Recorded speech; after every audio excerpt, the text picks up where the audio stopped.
Mr. Huxley, in your new essays, you state that these various enemies of freedom are pushing us toward a real-life, brave new world, and you say that it's awaiting us just around the corner. First of all, can you detail for us what life in this brave new world which you fear so much, or what life might be like?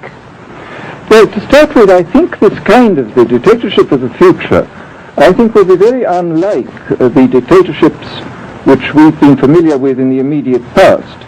And take another book prophesying the future, which was a very remarkable book, George Orwell's 1984. Well, this book was written at the height of the Stalinist regime and just after the Hitler regime. And there he foresaw a dictatorship using entirely the methods of terror, the methods of physical violence. Now, I think what is going to happen in the future is the dictators will find, as the old saying goes, that you can do everything with bayonets except sit on them. That if you want to preserve your power indefinitely, you have to get the consent of the ruled.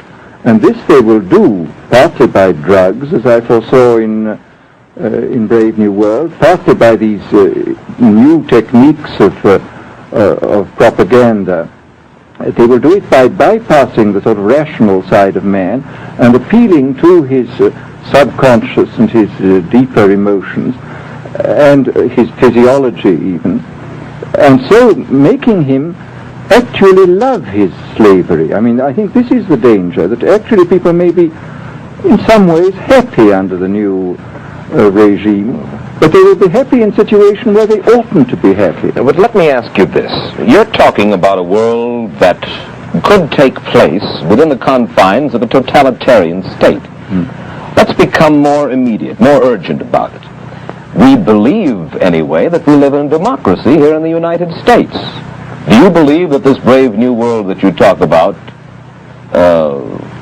could, let's say in the next quarter century, the next century, could come here to our shores?